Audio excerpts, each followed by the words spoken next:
जय श्री राम। आइए आइए कुछ विचार विमर्श करते हैं। तो हमारे आपके वेशभूषा का साइंटिफिक प्रभाव क्या पड़ता है, आज उसके ऊपर थोड़ा प्रकाश डालते हैं और समझने का प्रयास करते हैं कि इसमें क्या कुछ वास्तविकता है। तो आज के टॉपिक का नाम ये है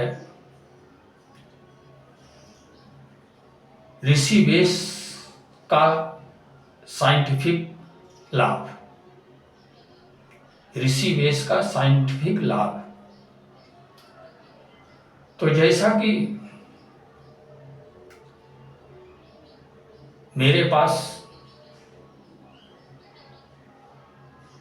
जो कुछ भी है वही मैं आपको दे सकता हूं। जो चीज मेरे पास नहीं है वो चीज मैं आपको कभी नहीं दे सकता। हमारे पास झूठ, छल, कपट, छलावा, लोगों की जिंदगियों में भ्रामकता फैलाने वाली कोई भी चीज नहीं है। किसी तरह से मर्यादा का उल्लंघन करते हुए अपनी सभ्यता संस्कृति को नीचा दिखाने के लिए अश्लीलता भरी बातें नहीं है। हमारे पास मानवता के विकास के बारे में क्या कुछ चिंतन मनन किया जा सकता है, किस तरह से नीचे से ऊपर उठा जा सकता है और किस तरह अपने जीवन को दुखमय रूप से परिवर्तित करके सुखमय रूप में तब्दील किया जा सकता है, वगैरह वगैरह। इसी सब की जानकारी हमारे पास है, क्योंकि हमने जीवन में यही सब किया है। तो हमारा एक ऋषि वेश है। हमारे पूर्वज ऋषि मुनि किस वेश में रह करके जीविकोपार्जन करते थे, आज भी उनकी तस्वीर देख करके अनुमान लगाया जा सकता है कि ऋषि मुनि, योगी, तपस्वी किस तरह से अपना जीविकोपार्जन करते थे। तो ऋषियों का अपना एक वेश है और उन ऋषियों के वेश को धारण करके हम किस लाभ को प्राप्त हो सकते हैं, हमारे अंदर क्या कुछ बदलाव आ सकता है, किस तरह की मानसिकता हम स्वयं के अंदर विकसित कर सकते हैं।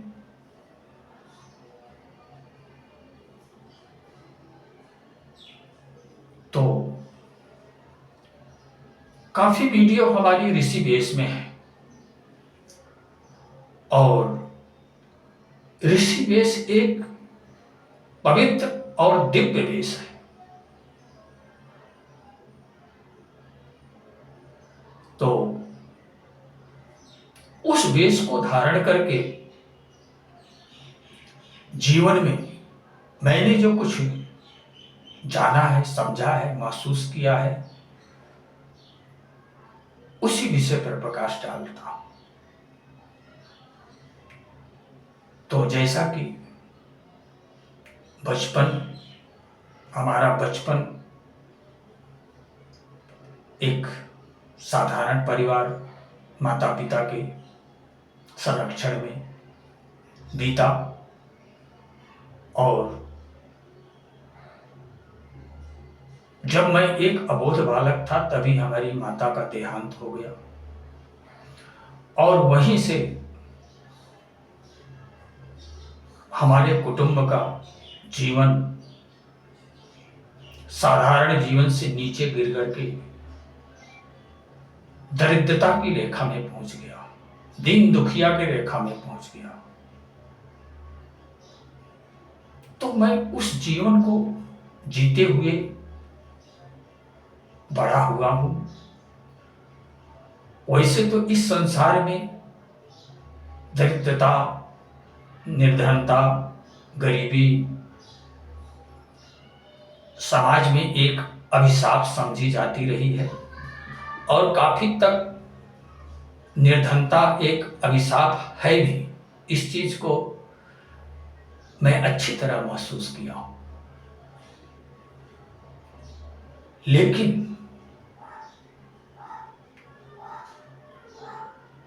कहीं कुछ माइनस,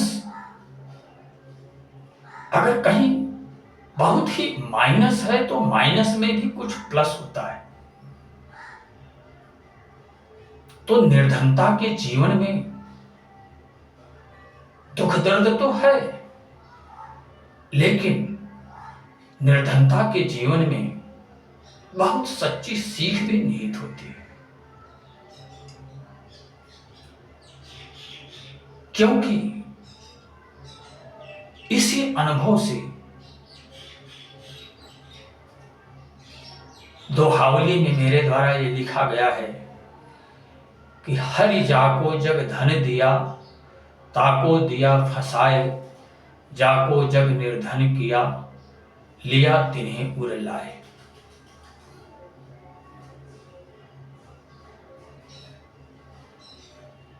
अब लोग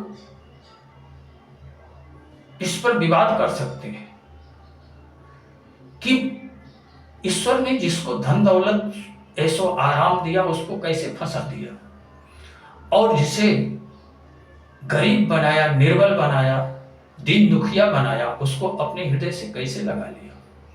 ये आप कैसे कर सकते हैं। तो ये दोहे के साथ में दूसरा दोहा भी मुझे लिखना पड़ा। सुख हरि सुमिरन होत नहीं, माया सुमिरन होय, दीन बंधु हरि जग कहे, दुख हरि सुमिरन होय। तो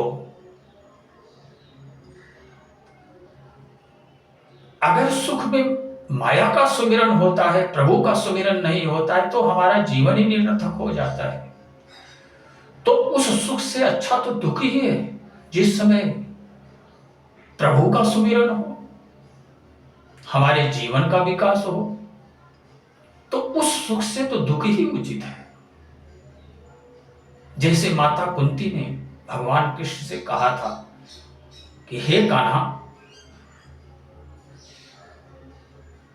यदि तू दुख में ही लोगों के साथ रहता है तो मुझे तू दुख ही, सदैव मैं दुखी ही रहूं, यही वरदान प्रदान कर दे। मैं ऐसी सुख कभी बनना ही नहीं चाहती जिस समय तेरा सुमिरन भजन छूट जाए।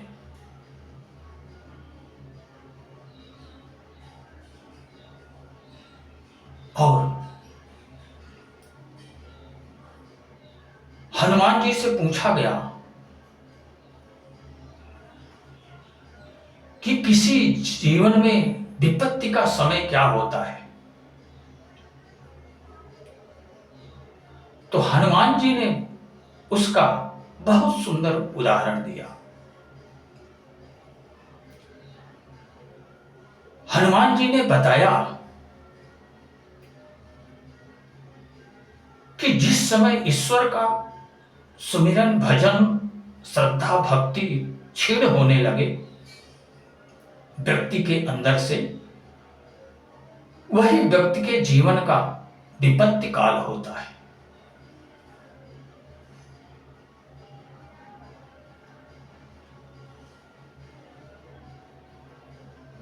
वास्तविकता गुप्त होती है, वास्तविकता अनमोल होती है। कह रघुबीर विपति प्रभु सोई, जब तब सुमिरन भजन न होई।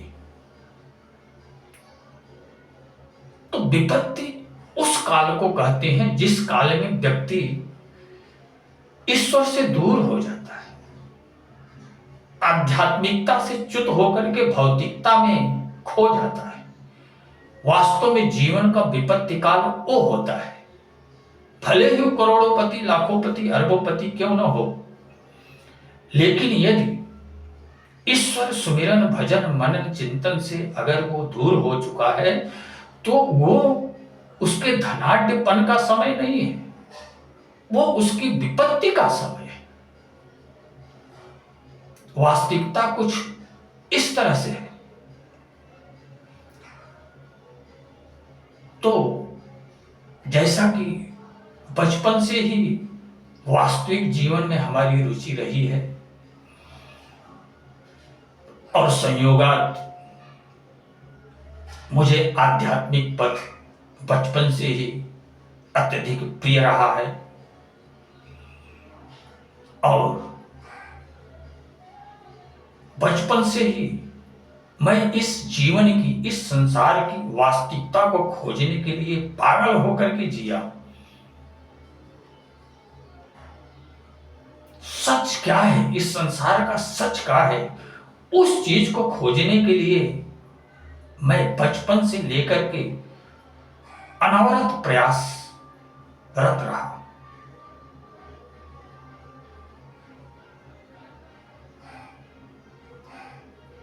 तो ऋषिवेश में बहुत सारे हमारे कथानक हैं, बहुत सारी कविताएं हैं जिन्हें प्रतिलिपि ऐप में प्रकाशित कर चुका हूं और उसमें शंभुनाथ शुक्ला नाम डाल करके सर्च करके देखा भी जा सकता है। हजारों की संख्या में रचनाएं हैं।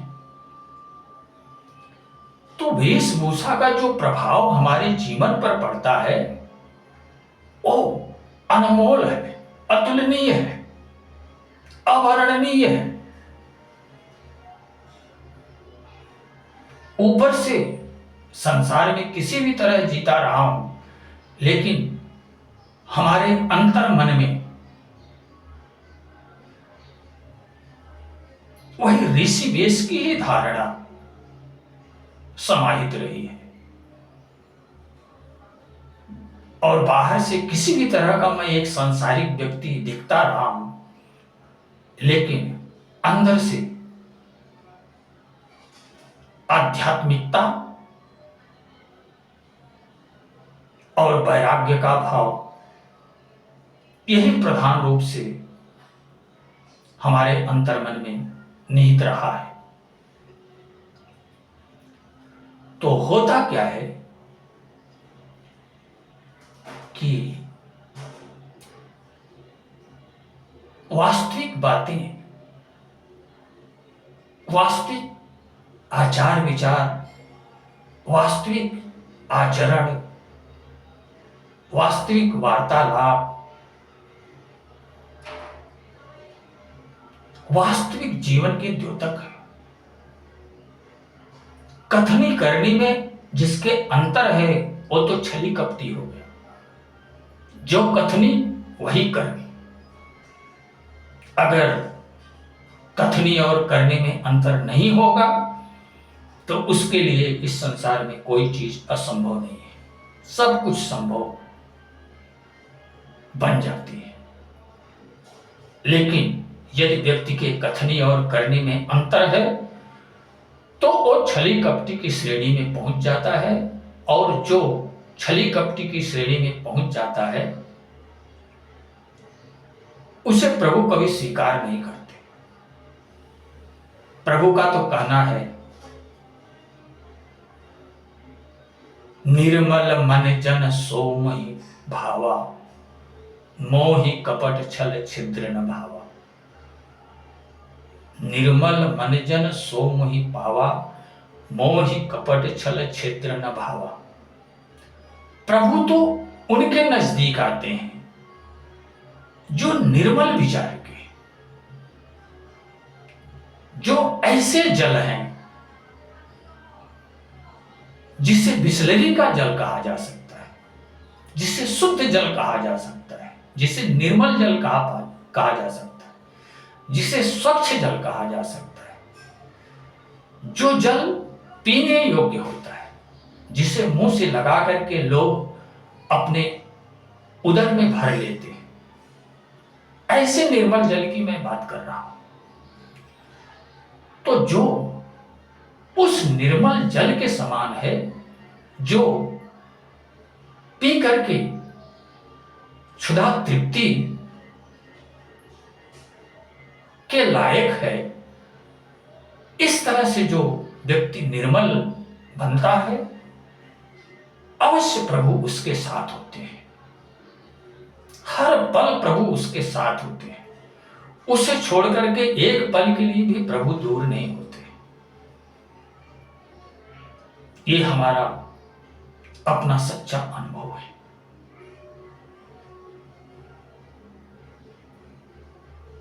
तो जैसा कि निर्धनता के जीवन में सब कुछ माइनस ही नहीं होता है, कुछ प्लस भी होता है। निर्धनता के जीवन में जीवन की सच्ची राहें दिखती हैं। संसार का ये नकली मुखौटा, नकली चेहरा जो है, वो असली रूप में दिखता है। और उस समय उस निर्धन व्यक्ति के मन का पन परिवर्तित हो जाता है। जो मन का पन है वो परिवर्तित हो जाता है और वो वास्तविकता की खोज में लग जाता है। झूठी चीजें उसे पसंद नहीं आती, झूठी चीजों से उसे घृणा हो जाती है और वो असली चीजों को तलाशता है और जीवन में जैसे जैसे वो बढ़ता है वैसे वैसे ही वो ईश्वर कृपा को प्राप्त करते हुए दुखिया से सुखिया बन जाता है। ये जरूरी नहीं है कि एक बहुत सुखी संपन्न दिखने वाला व्यक्ति ही सुखिया है। वो तो नकली सुखिया है, वो असली सुखिया नहीं है। असली सुखिया तो आपको साधारण सा दिखने वाला व्यक्ति भी हो सकता है, एक भिक्षुक भी हो सकता है, एक बिल्कुल सीधा साधा व्यक्ति भी सच्चा सुखिया हो सकता है और एक करोड़ोंपति, अरबोंपति, खरबोंपति व्यक्ति भी सच्चा सुखिया नहीं हो सकता है। हो सकता है कि वो नकली सुखिया हो।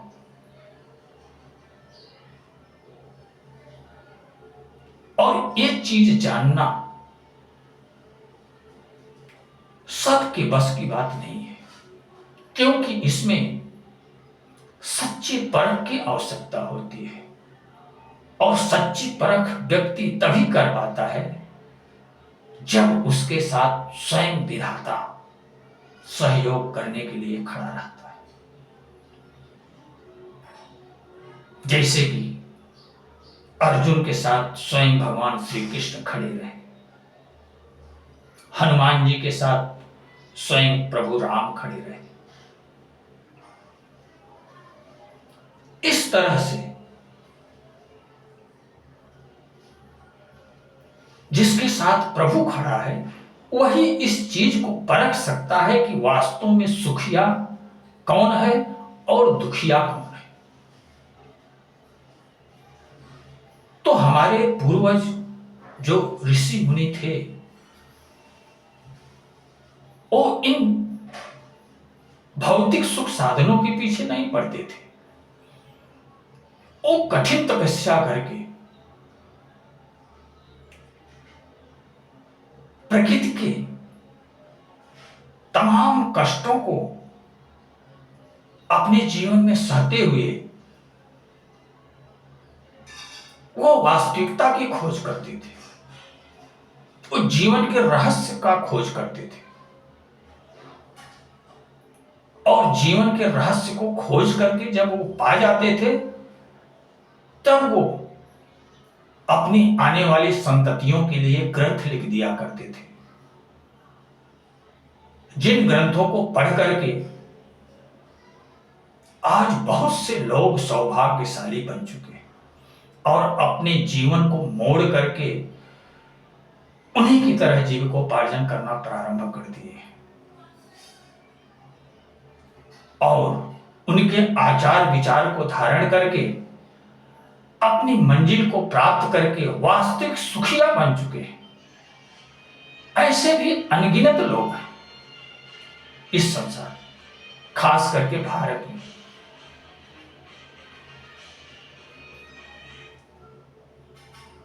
होता क्या है, आप जिस तरह का वेशभूषा धारण करते हो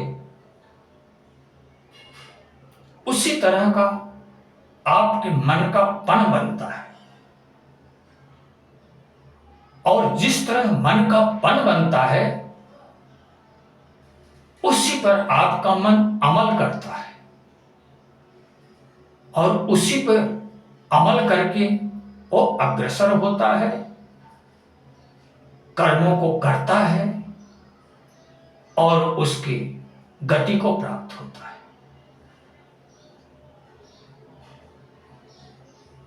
यह प्रभाव होता है। तो हमारे जीवन में जो ऋषि वेश का लाभ प्राप्त हुआ है वो ऋषि वेश का लाभ यही प्राप्त हुआ है कि मैं एक निर्धन ब्राह्मण परिवार में जन्म पाया, प्रकृति से संघर्ष करके किसी तरह जीवन को सामान्य किया, सांसारिक दिखावे की तरफ कभी अग्रसर नहीं हुआ, जीवन की आवश्यकताओं की पूर्ति करते हुए जीविकोपार्जन किया और परम सत्य की खोज में तल्लीन रहा।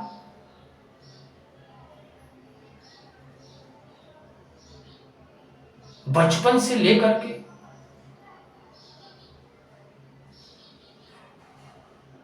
30-32 वर्ष की उम्र तक मैं भक्ति रस का एक भक्त था।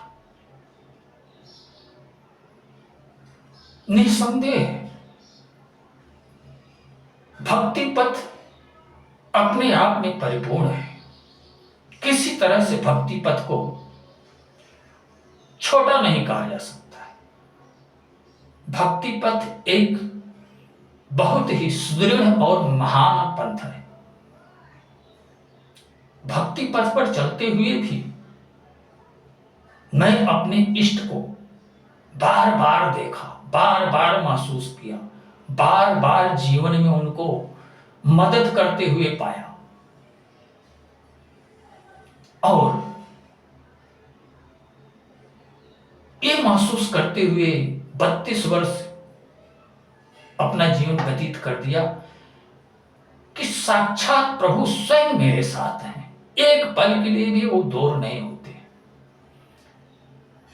मुझसे कभी कभी गलती हो जाती है कि उनकी विस्मृति करके मैं किसी दूसरे विषय वस्तु में खो जाता हूं, लेकिन जब लौट करके उनके पास आता हूं तो वो मुझे अपने पास प्रकट मिलते हैं, मौजूद मिलते हैं। वो तो दूर गए ही नहीं थे, दूर तो मैं हो गया था उनसे, गुनाह तो मैंने किया था, प्रभु तो सदा सर्वदा हमारे साथ में ही थे। ऐसा महसूस करते हुए 32 वर्ष तक जीविकोपार्जन किया।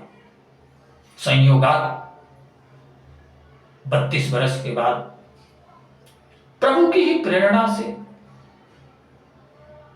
एक ज्ञान योगी संत का सानिध्य प्राप्त हुआ और वहां भी प्रभु के ही बारे में चर्चा हो रही थी। कुछ पलों के लिए वहां रुका और उस महान संत की एक बात ने ही मुझे मजबूर कर दिया कि मैं उनकी शरण में जाकर के उनके वक्तव्य का आशय समझने का प्रयास करूं। और वो संत कोई और नहीं, हमारे आदरणीय परम पूज्य परम श्रद्धेय श्री प्रेम रावत जी महाराज है। उनके प्रवचन को मैं सुना। उनकी बातें पहले तो मुझे बहुत सारी बातें बहुत नागवार गुजरती थी, लेकिन उनके प्रवचन को सुन सुन करके उनके प्रवचन के आशय को समझने का प्रयास किया। और प्रवचन के आशय को समझने का जब प्रयास किया तब मैं ये पाया कि उनका जो सिद्धांत है, उनका जो कहना है, वो भले थोड़ा कड़वा लग सकता है लेकिन है तत्व सर। और यही सोच करके मैं उनकी शरण ग्रहण करके 1 वर्ष तक उनका प्रवचन सुना। और 1 वर्ष का प्रवचन सुनने के बाद इतनी तेज की प्यास लगी कि यदि उस समय उनका ज्ञान न प्राप्त कर लिया होता तो शायद आज आपके सामने वीडियो बनाते हुए नहीं दिखता, विक्षिप्त होकर के, पागल होकर के इस संसार में भटकता हुआ दिखता। इस तरह की जोरों की प्यास लगी थी। लेकिन 32 वर्ष के बाद उनके ज्ञान को प्राप्त किया। उनके कथनानुसार उस विधि को अपना करके अग्रसर हुआ और निर्मल हृदय होने की वजह से, सच्ची लगन होने की वजह से मुझे भजन अत्यधिक पसंद आया और भजन में मैं खोता गया। और जब भजन के चरम लक्ष्य पर पहुंचा तो मैं साक्षात इस विश्व ब्रह्मांड की जो वास्तविकता है उसका साक्षात्कार कर लिया। और साक्षात्कार करके कुछ इस तरह से तृप्त हुआ कि अब संसार में मुझे और किसी चीज की कोई आवश्यकता ही नहीं।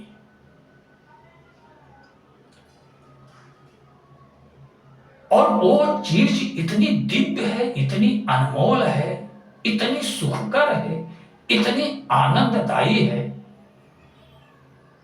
कि उस चीज को प्राप्त करके मैंने ये महसूस किया कि इस चीज के बिना अभी तक मेरा जीवन अधूरा था।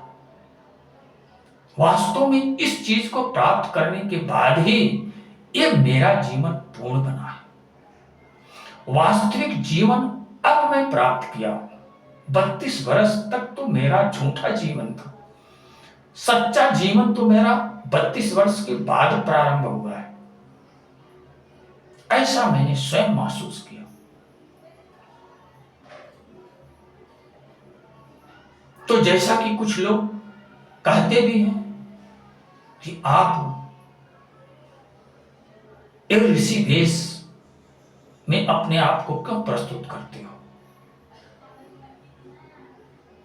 आप अच्छे खासे कपड़े पहन करके, सज धज करके, थोड़ा स्वयं को आकर्षक बनाकर भी तो प्रस्तुत हो सकते हो। तो ऐसा कहने वाले लोगों से मेरा यही नम्र निवेदन है कि देखिए, वास्तविकता तो ये है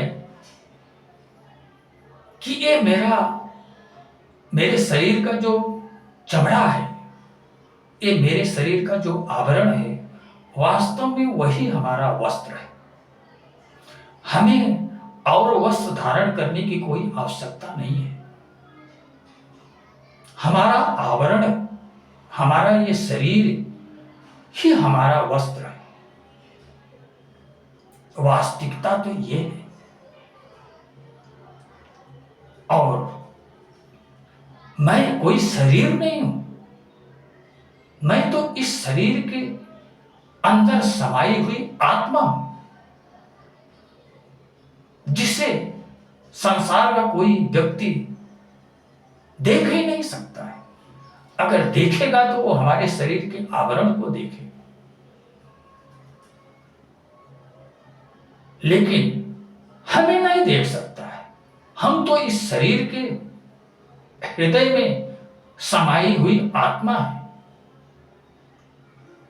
जिस आत्मा से हमारा ये जीवन सुचारू रूप से चल रहा है, वो तो आत्मा इस शरीर से पृथक है।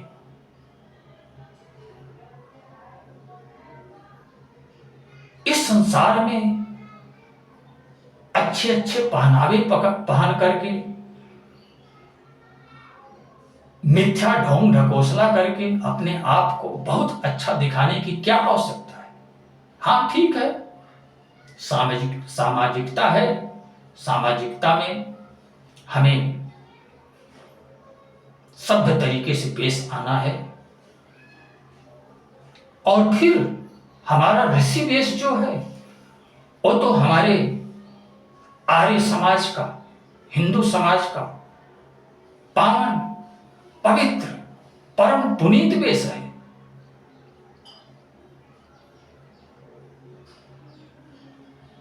इस संसार के सज्जन लोग ऋषियों मुनियों का आदर सम्मान करते हैं, और हमारे ऋषि मुनि इस सांसारिक आडंबर के कभी पीछे नहीं पड़ते थे और अपनी वास्तविकता की खोज करते थे, और वास्तविकता को पा करके वो सच्चे सुखिया बनने का प्रयास करते थे। नकली सुखिया नहीं, जो संसार में दिखते हैं कार कोठी बंगला वाले, ये सब के सब नकली सुखिया।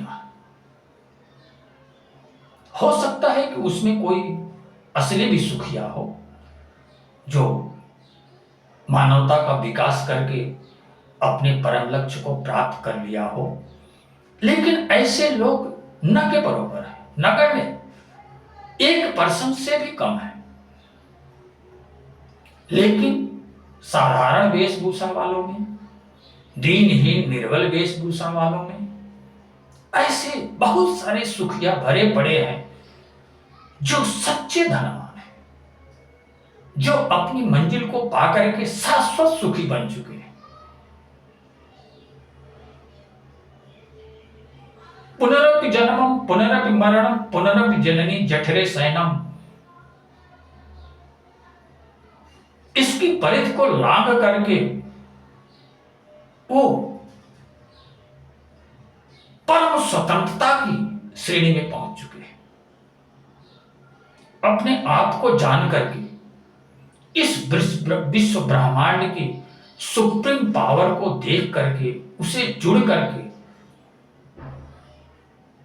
वो इस संसार का सर्वस्व पा लिए हैं। उनको इस संसार में पाने के लिए कुछ शेष ही नहीं है। वो इस भौतिक जगत की संपदा को मिट्टी मोल समझते हैं। तो ऋषि वेश हमारा एक आदर्श वेश है, पहली बात। और दूसरी बात, मैं गर्ग ऋषि की संतान हूं।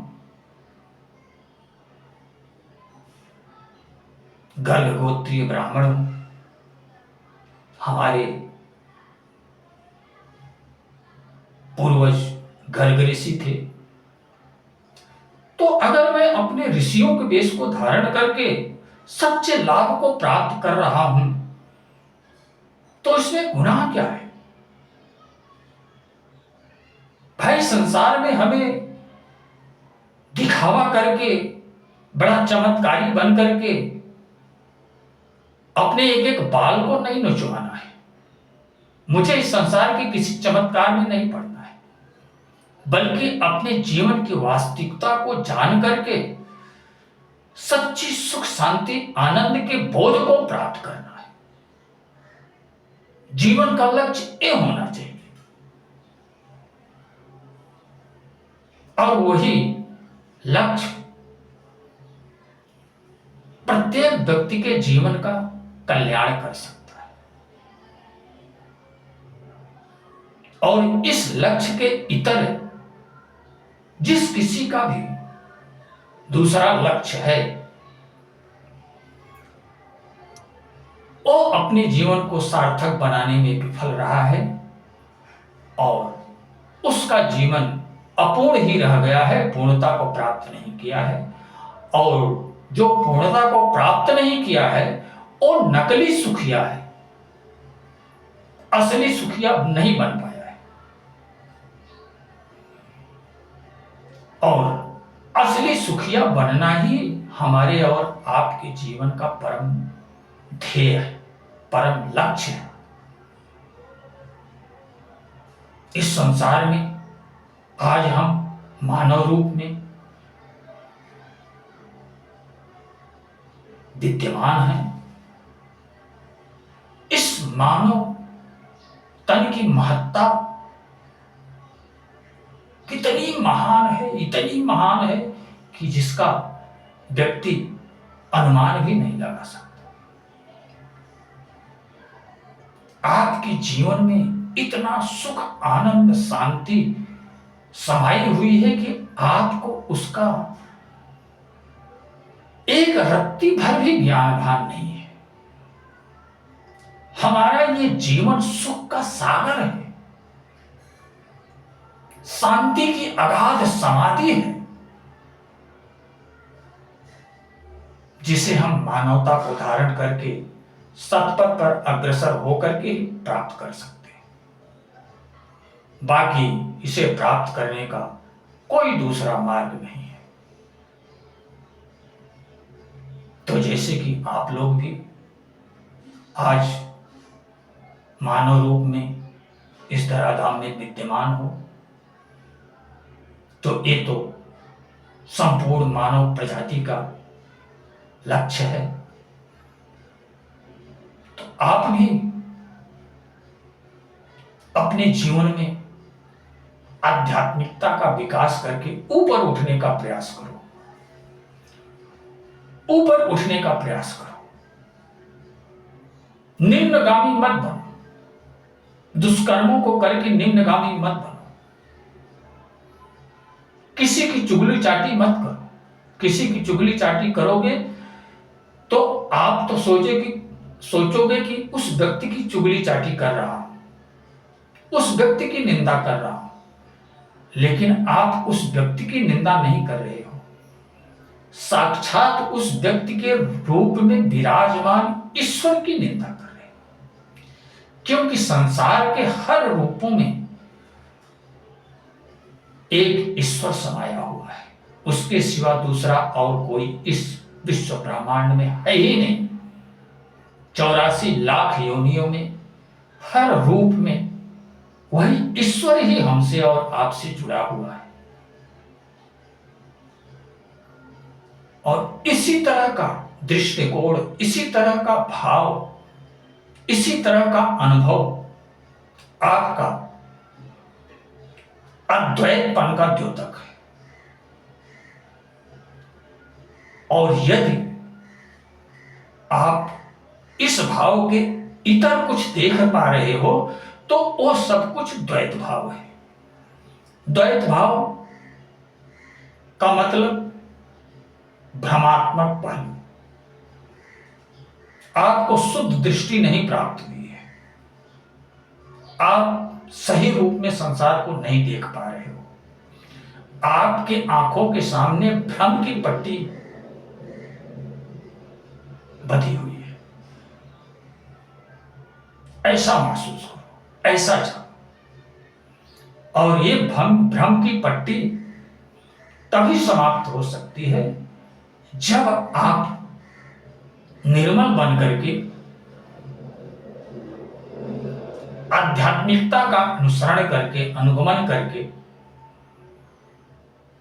अपने जीवन के उस तत्व को जान लोगे जिस तत्व से आपका जीवन सुचारू रूप से चल रहा है। जो तत्व हमारी आंखों से देख रहा है, जो तत्व हमारे कानों से सुन रहा है, जो तत्व हमारे मुख से किसी को कुछ शब्द या अपशब्द कह रहा है, जो तत्व हमारी नाकों से सुगंध और दुर्गंध को महसूस कर रहा है, जो तत्व हमारी त्वचा से सर्द और गर्म को एहसास कर रहा है, उस परम तत्व आत्म तत्व को जिस दिन देख लोगे, जिस दिन जान लोगे, उस दिन अपने आप आपको ये संसार सच दिखने लगेगा, यथारूप दिखने लगेगा। और जब तक आप उस स्तर तक नहीं उठ पाओगे, तब तक आप इस संसार के वास्तविक रूप को नहीं देख पाओगे।